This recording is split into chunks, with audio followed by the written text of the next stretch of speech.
오늘도 하나님 말씀을 들으면서 좀 화이팅하는 마음으로 좀 말씀을 듣겠습니다. 자, 두 손을 드시고 코로나가 떠나가도록 하나님 감사합니다. 시작. 하나님 감사합니다. 한 번 더 하나님 사랑합니다. 시작. 하나님 사랑합니다. 할렐루야. 우리가 인생을 살아가다 보면 정말 감당하지 못할 그런 일들이 생겨날 때도 있고 또 그런 일들을 만날 때가 있습니다. 자, 그런 경우에는 되게 우리 머릿속에 생각이 많아지죠. 도대체 내가 무슨 죄가 있어서 뭘 잘못해서 내게 이렇게 감당하기 어려운 일이 생긴 걸까? 또 왜 하나님은 유난히 나에게만 이런 어려운 일을 주시는 걸까?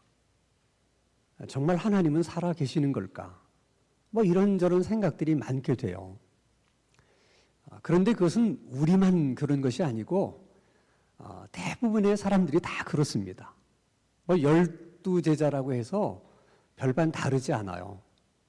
특별히 오늘 본문 말씀을 보면 예수님이 제자들과 함께 타고 가던 배가 풍랑을 만나서 굉장히 곤경에 처해 있다 하는 상황을 얘기하고 있는 본문의 말씀입니다.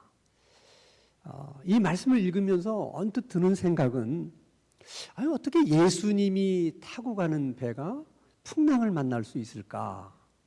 이런 생각이 들기도 하고, 예수님은 풍랑이 일어나는 것을 모르셨을까?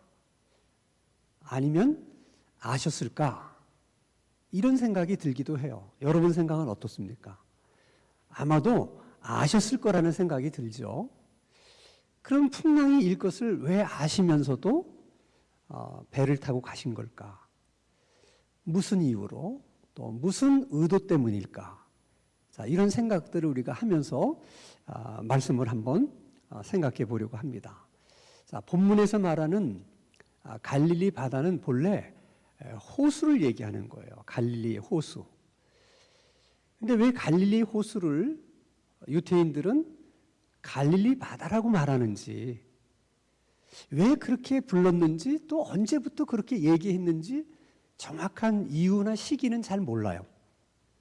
그러나 이스라엘 백성들에게 있어서 바다라고 하는 개념은 혼돈과 또 공포와 두려움을 상징하는 것으로 그들은 이해를 했습니다. 왜 그렇게 됐을까? 자, 우리가 잘 아는 대로 이스라엘 백성들은 본래 직업이 목축업이었죠. 가나안 땅에 들어오면서 농사를 배워서 농사를 졌어요. 한 번도 그들은 바다를 상대로 살아본 적이 없어요. 다시 말하면 이스라엘 백성들은 해양 민족이 아닙니다. 그러니까 본능적으로 바다에 대한 두려움이 있을 수 있죠. 게다가 그 당시에는 이렇게 큰 배들을 건조할 수 있는 선박 제조 기술이 없었기 때문에 그냥 우리가 흔히 타는 자그마한 보트보다 조금 더 큰 그런 배를 타고 고기를 잡았죠. 그러니까 조금만 큰 풍랑이 일어나면 걷잡을 수가 없는 겁니다. 그러면 정말 살아남기 위해서 사투를 벌려야 하고, 만약 배가 침몰이 되면 한순간에 모든 것을 다 잃어버리게 되는 것입니다. 여러분, 그런 바다가 무섭지 않겠어요? 자, 그런 일을 가족 중에 누가 하나 겪게 됐다. 또 친척 중에 누가 또 그런 일을 당했다. 또 친구 중에 누가 또 그런 일을 당했다. 이렇게 똑같은 경험을 반복하다 보면 이 바다에 대한 두려움을 가질 수밖에 없을 거라고 생각이 들어요. 자, 이런 이스라엘 백성들의 바다에 대한 이 생각이 잘 드러난 것이 요한계시록의 말씀이에요. 요한계시록 21장 1절 말씀을 보면 한번 같이 읽어볼까요? 또 내가 새 하늘과 새 땅을 보니 처음 하늘과 처음 땅이 없어졌고 바다도 다시 있지 않더라. 주목할 말씀이 바다도 다시 있지 않더라, 그런 말씀입니다. 자, 이제 새 하늘과 새 땅이 이루어질 때 그때의 하늘은 지금의 하늘이 아니고 그때의 땅은 지금의 땅이 아니라는 거죠. 그러니까 우리가 예수님이 재림하실 때 살게 되는 이 지구는 지금의 지구의 모습과는 다르다는 거죠. 하늘도 그렇고. 근데 바다도 다시는 잊지 않더라고 하는 그 말은 무슨 말씀일까? 그러면 예수님이 재림하셔서 우리가 살게 되는 새하늘과 새 땅에는 바다가 없는 그런 지구에서 우리가 살게 되는 것일까? 그런 의미가 아닙니다. 바다도 다시 잊지 않더라. 그것은 이스라엘 백성들의 개념 속에서는 이제 주님이 오셔서 이제 새하늘과 새 땅이 만들어지는 그 시대에는 어떤 혼돈도 두려움도 공포도 없는 그런 정말 평안만으로 가득 찬 그런 세상이 될 것이다. 이제 그런 뜻으로 이제 저렇게 설명을 한 것이죠. 어쨌든 여러분, 이 갈릴리 바다 또는 호수에서 이렇게 풍랑이 자주 일어나게 된 이유는 지리적인 이유 때문에 그래요.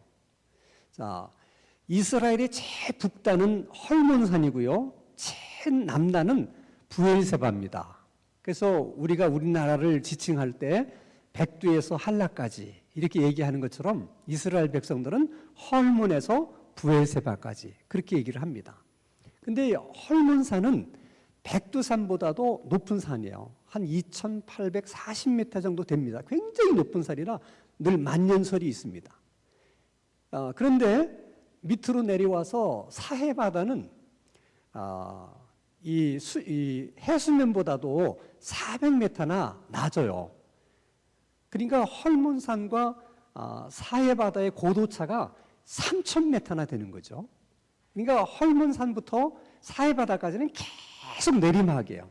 그 내리막을 타고 골짜기가 형성이 되어 있는 것입니다.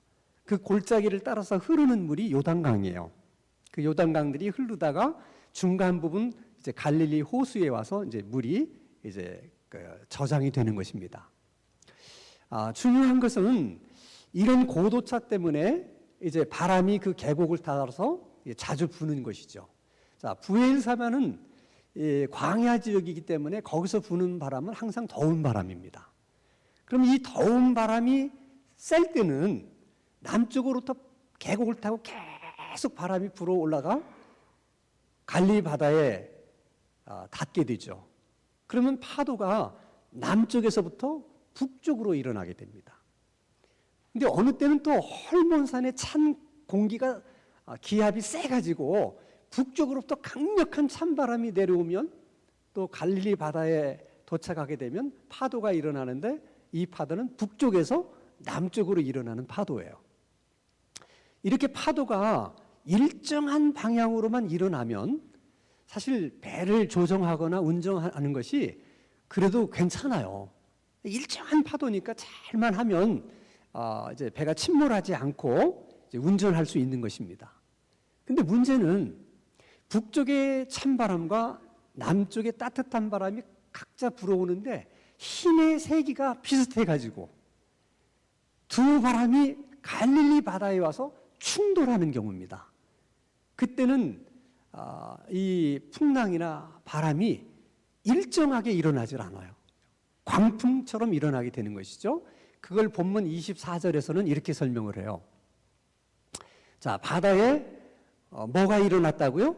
큰 놀이 일어났다. 여기서 말하는 놀이라고 하는 것은 우리가 흔히 말하는 너울성 파도를 말하는 거예요. 아주 커다란 너울성 파도가 일어났다. 이 너울성 파도가 위험한 것은, 자, 파도가 방파제로 이렇게 덮치잖아요. 그러면 일정한 높이로 이렇게 파도가 오는데 2m 높이로 계속해서 이렇게 파도가 온다. 그러면 별로 걱정할 게 없잖아요. 파도가 어디까지 이렇게 온다는 걸 예측할 수 있으니까.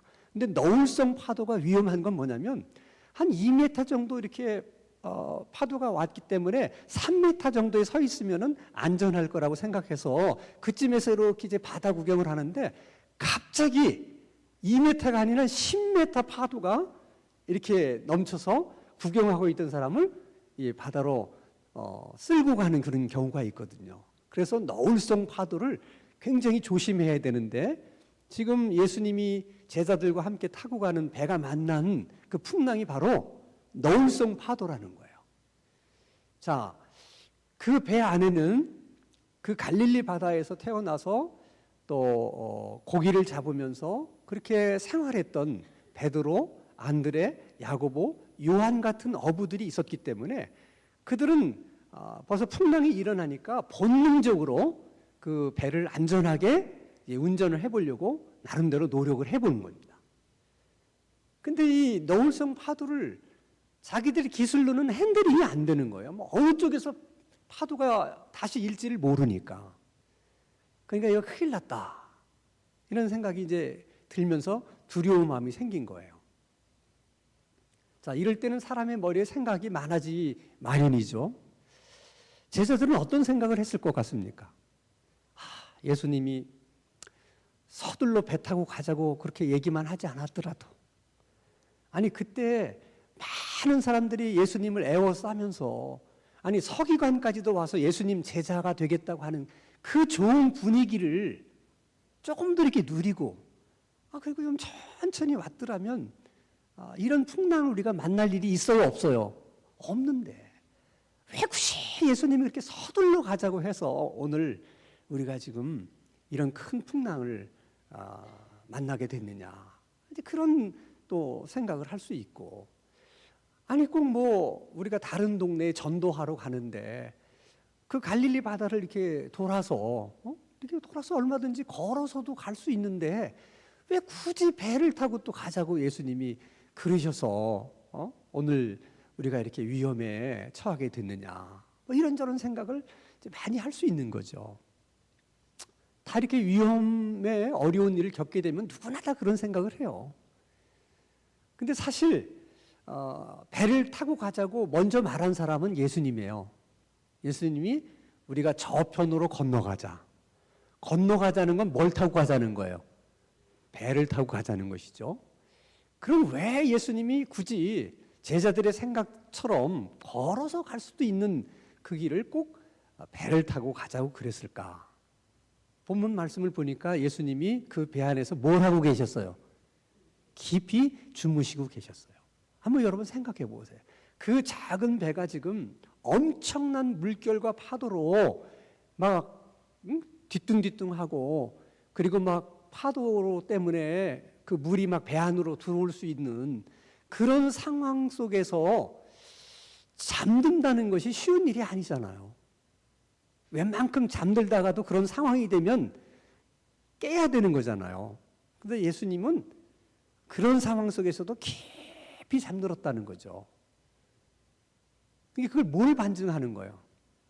예수님은 굉장히 피곤하셨다는 거예요. 그만큼. 우리는 예수님이기 때문에 아무리 예수님이 열심히 일을 해도 예수님은 피곤하지 않을 거라고 생각하는데 그렇지 않아요. 예수님이 그렇게 피곤할 수밖에 없었던 이유는 사람이 사람을 만나서 이렇게 관계를 갖는 것은 에너지를 주기도 하고 받기도 하는 거거든요. 근데 예수님이 만나는 사람들은 주로 예수님에게 에너지를 주는 사람들이 아니라 다 예수님의 에너지를 빼앗아 가는 사람들이에요. 병자들, 귀신 들린 사람들. 그러니 그런 사람들하고 하루 종일 예수님이 뒤치다꺼리 하면서 함께 있어 보세요. 그냥 그 많은 에너지가 그냥 다 소진되는 거예요. 그래서 너무 피곤하셨던 예수님이 그래도 배를 타고 가면 그동안에는 사람들에게 어떤 뭐 간섭이라든지 그걸 받지 않으니까 그때라도 좀 쉬어야 되겠다. 그런 생각을 가지고 배를 타고 가자. 근데 그렇게 깊이 잠든 걸 보시니까 아마 배를 타자마자 주무셨던 것 같아. 응? 자, 중요한 것은 어쨌든 간에 뭐 예수님은 주무시고 계시고, 지금 배는 거센 바람 속에 언제 뒤집힐지 모르고, 또 거센 풍랑에 계속해서 배 안으로 물은 차들어오는데 그 물의 무게 때문에 언제 배가 침몰될지도 모르고, 정말 이렇게 위급한 상황 속에서 뭐 제자들이 뭐 할 수 있는 일이 이제 뭐가 있겠어요. 그래서 할 수 없이 그때 예수님을 흔들어 깨우면서 도움을 요청을 합니다. 25절. 그 제자들이 나와서 깨우며 이르되 주여 구원하소서 우리가 죽겠나이다. 사실 제자들이 예수님을 깨우면서 저런 말을 했지만은 속으로는 그랬을 것 같아요. 아니 예수님, 이 와중에 뒷말은 하지 않겠어요? 아니 이 와중에 잠이 오십니까? 그렇게 얘기를 할 만큼 상황이 지금 그렇잖아요. 그런데 중요한 것은 제자들이 그 예수님을 막 깨웠을 때 예수님이 일어나셔서 제자들에게 하신 말씀이야.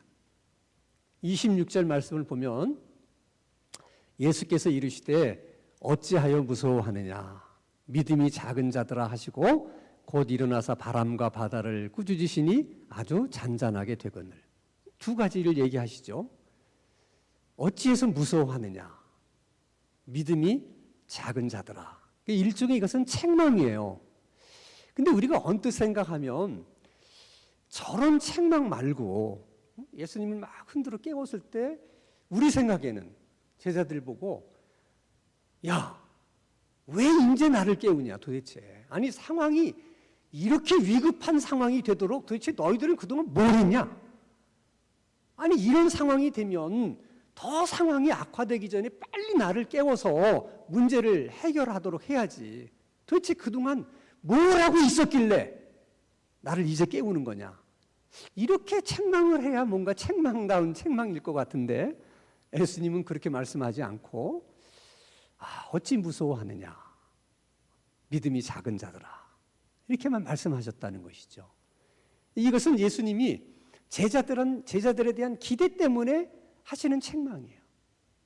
예수님의 입장에서는 이런 상황 속에서도 제자들이 두려워하지 않았더라면 좋았을 것을,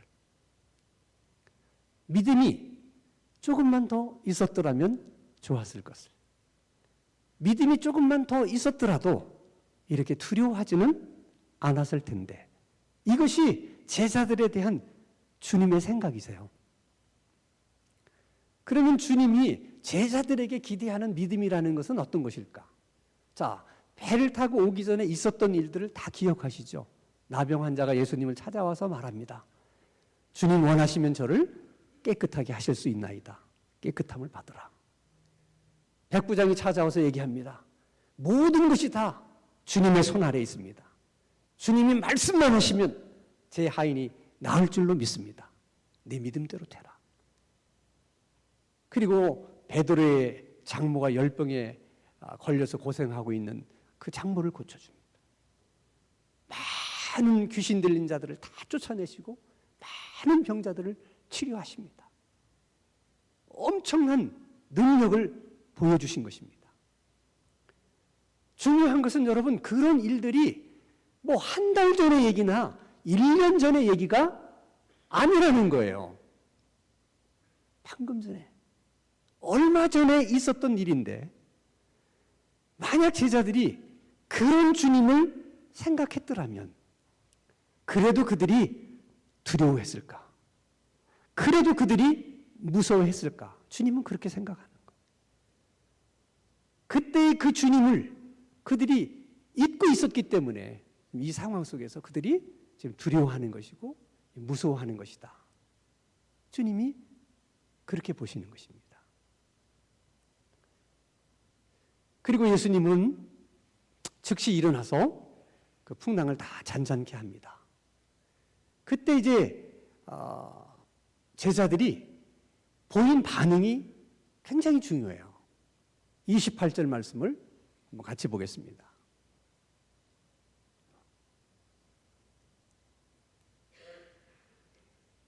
27절? 자, 27절입니다. 같이 한번 읽겠습니다. 시작. 그 사람들이 놀랍게 여겨 이르되 이가 어떠한 사람이기에 바람과 바다도 순종하는가 하더라. 제자들은 오직 그 풍랑이 있는 그 바다와 그 바람을 잔지 않게 하신 바로 그 일에만 이제 감동을 받는 거예요. 어떻게 해서 이럴 수가 있냐? 이렇게 하시는 분이 도대체 누구냐? 이런 생각을 하시는 거죠. 그러나 예수님의 생각과 너무 다른 거예요, 그 부분이. 예수님은 배를 타고 오기 전에 예수님이 행하셨던 그런 일들을 기억하고 예수님이 그런 분이시구나 하는 것을 생각을 해서 지금 상황이 굉장히 위급한 상황이기는 하지만은 그래도 주님이 우리와 함께 계시니까 배가 침몰되지는 않을 거야. 그래도 예수님이 우리와 함께 계시기 때문에 우리가 죽는 일은 없을 거야. 이렇게 생각해 주기를 바란 거죠. 그러니까 제자들에게 좀 그런 믿음이 있었으면 좋겠다고 주님은 생각한 거예요. 근데 그런 것은 없고 또 지금도 예수님의 기적을 보고 그냥 감탄만 하는 거예요. 감탄만. 근데 이 감탄도 사실은 단순히 뭐 이렇게 풍랑과 바다가 잔잔해졌다는 자연 현상을 보고 놀라는 게 아니에요. 이스라엘 백성들에게 있어서 바다는 항상 혼돈과 공포와 두려움의 대상이기 때문에 이 바다를, 이 공포와 두려움을 다스릴 수 있는 분은 하나님밖에는 안 계시다. 그게 모든 그 유태인들의 믿음이거든요. 그 제자들도 그런 믿음을 갖고 있는 거예요. 그래서 시편 89편 9절의 말씀을 보면 같이 한번 읽어볼까요? 시작. 주께서 바다의 파도를 다스리시며 그 파도가 일어날 때에 잔잔하게 하시나이다. 그러니까 저런 일을 누구만 할 수 있다는 거예요. 하나님만 할 수 있다는 거예요. 근데 지금 하나님만 하실 수 있는 이 일을 지금 누가 하고 계신 거야? 예수님이. 그러니까 그러면 이 예수님이 하나님이신가? 하고 생각하면 하나님은 졸지도 않고 주무시지도 않는데 이 상황에 깊이 잠드신 또 이분은 또 뭐야? 이래서 놀래고 저래서 놀라는 거예요. 그래서 여러분, 예수님은 하나님이신데 인간의 옷을 입고 이 땅에 오신 분이다. 그것을 사실 인간의 이성으로 이해하기가 너무 어려워요. 어려울 정도가 아니고 사실은 불가능한 거예요. 자, 인간의 몸을 입고 계신 하나님은 하나님이십니까? 인간입니까? 참 말하기가 어려워요. 그래서 성경은 다른 말로 설명할 길이 없어서 예수님을 하나님의 아들이라 이렇게 얘기하는 거예요. 또 이것을 잘못 이해해서 예수님이 하나님의 아들이라 그러니까 하나님 앞에 부인이 있어가지고 예수님을 낳았다 이렇게 생각하면 안 되는 거예요. 하나님이 예수님을 그렇게 낳은 게 아니에요. 인간의 몸을 입으신 하나님을 다르게는 설명할 길이 없어서 우리에게 가장 이해하기 좀 그래도 쉬운 방법이라고 생각하셔서 하나님의 아들이라 이렇게 부르는 것입니다. 자, 중요한 것은 여러분, 풍랑이라고 하는 것은 또 거센 바람이라고 하는 것은 갈릴리 바다에서만 부는 것이 아니라는 거예요. 우리들의 인생 가운데도 똑같이 풍랑이 일고 거센 바람이 분다는 것입니다. 그래서 때로 우리가 살아가다 보면 우리가 감당하기 어려운 가정 문제를 만날 때도 있고 또 감당하기 어려운 사업의 문제를 만날 때도 있고 감당할 수 없는 건강의 문제나 또 경제의 문제를 만날 때도 있다는 거예요. 중요한 것은 그럴 수밖에 없는 것이 우리의 인생인데 그럴 때 주님은 우리가 어떻게 하기를 원하실까 하는 거예요. 그럴 때 주님은 우리가 두려워하지 않기를 원하세요. 그러면 그런 상황 속에서 우리가 두려워하지 않을 수 있으려면 우리가 할 수 있는 일이 뭐고 우리가 해야 될 일이 뭐냐 도대체? 두 가지예요. 그 상황 속에서 우리가 해야만 되는 일, 또 우리가 할 수 있는 일. 그 첫째는 생각하는 일입니다. 하나님은 누구신가? 하나님은 나하고 도대체 어떤 관계가 있는 분인가? 이거를 더 많이 생각하시고 더 깊이 생각하셔야 돼요. 두 번째는 기억해내는 거예요. 지난날 하나님께서 내 기도에 응답해 주셨던 일들, 내게 은혜를 주셨던 일들, 나를 지키시고 보호하셨던 그 일들을 기억해내는 거예요. 그런 것들을 생각하고 기억해내면 그 생각과 기억이 믿음을 만들어줘요. 그러면 그 믿음이 또 어떤 생각을 하게 만드느냐. 지난날 내가 어려움 당했을 때 도와주셨던 하나님이 오늘 내가 겪고 있는 이 문제라고 해서 하나님이 도와주시지 못할 일이 있겠냐. 어제나 오늘이라 동일하신 하나님인데 어제 도와주신 하나님이 오늘이라고 못 도와주시겠느냐.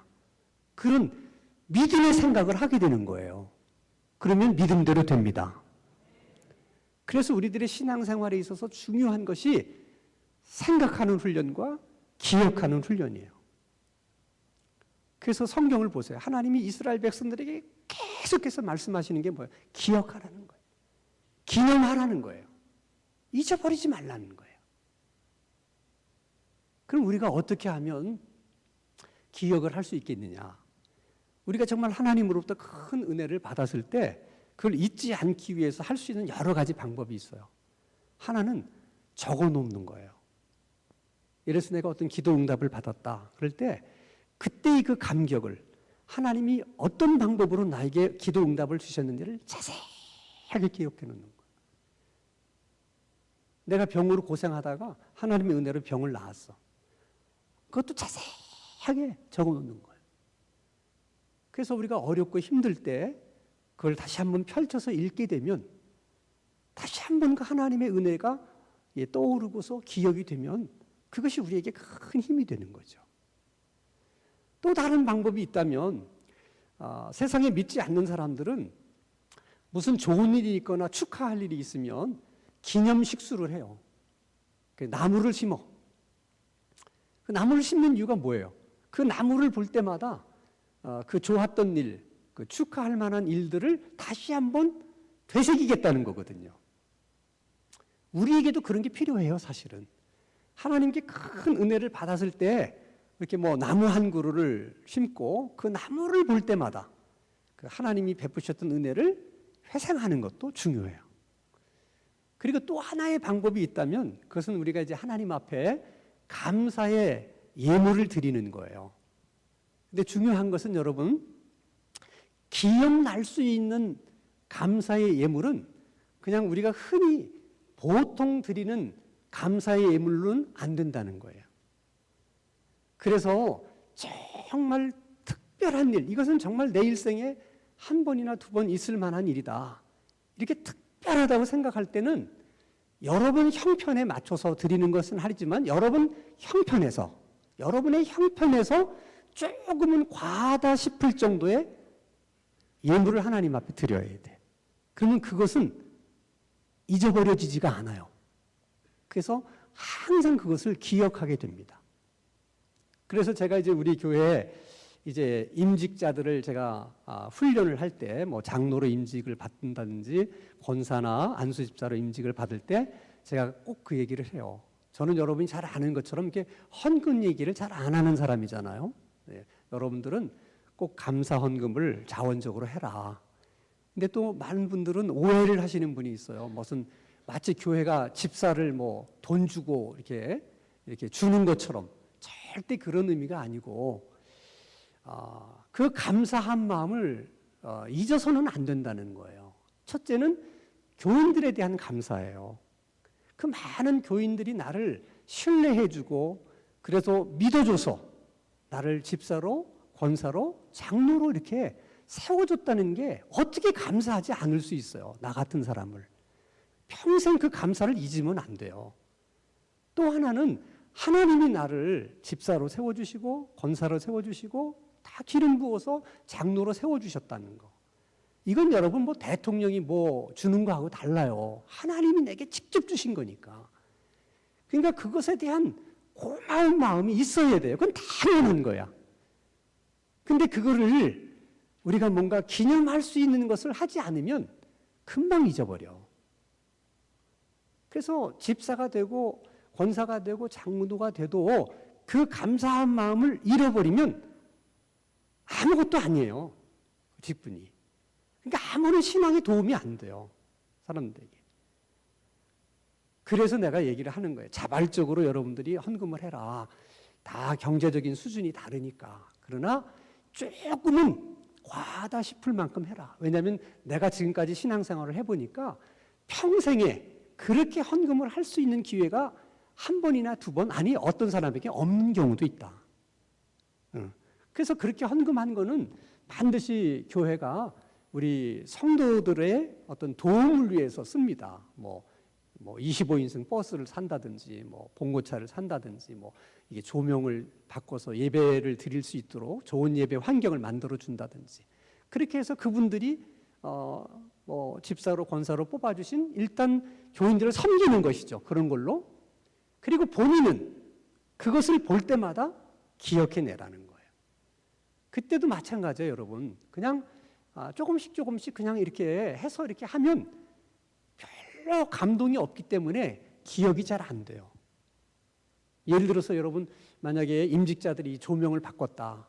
근데 특별히 그 중에 한 사람이 너무 감동스러워서 자기 그 기준에는 좀 더 정말 과하다 싶을 만큼 헌금을 했다. 그러면 이 조명을 볼 때마다 기억이 나겠어요, 안 나겠어요? 날 수밖에 없는 거예요. 절대로 잊어버리지 못해요. 그것을 바라볼 때마다 감사하고 그 초심의 마음, 그걸 잃어버리지 않으려고 하는 거예요. 그렇게 되면 그 직분이 내게 굉장히 유익함이 있어요. 그런 걸 생각할 때마다 내가 살면서 어렵고 힘든 일 만나면 그걸 생각하면서, 그래도 교인들이 나를 신뢰해주고 사랑해줘서 이렇게 나를 세워줬는데, 하나님이 나를 사랑하셔서 이렇게 세워주셨는데, 이런 생각을 하면 그런 하나님이 이제 와서 나를 버리시겠냐, 그런 하나님이 이제 와서 나를 모른다고 그러시겠냐, 이런 생각이 믿음으로 그냥 드는 거죠. 그렇기 때문에 제자들처럼 그렇게 큰 어려움을 만났을 때 그것을 기억해내는 것이 내게는 너무나 큰 힘이 되고 위로가 되는 거예요. 여러분, 만약 오늘 우리들의 삶에 정말 감당할 수 없는 어려운 일들이 지금 현재 있다든지, 또는 두려워해야만 되는 그런 일이 있다면 좀 더 하나님에 대해서 많이 생각하시고 또 깊이 생각하세요. 그리고 지난날 하나님이 여러분을 향해서 주셨던 많은 은혜들을 할 수 있으면 기억해내세요. 여러분의 그 생각과 기억이 믿음을 만들어내서 그 믿음이 지금 여러분이 고민하고 있는 것, 두려워하고 있는 것, 우리 삶의 풍랑을 잔잔케 해주는 능력으로 나타날 줄로 믿습니다. 우리 모두에게 이런 정말 믿음의 능력이, 이런 믿음의 역사가 우리 삶 가운데 이루어질 수 있기를 주님의 이름으로 축원합니다.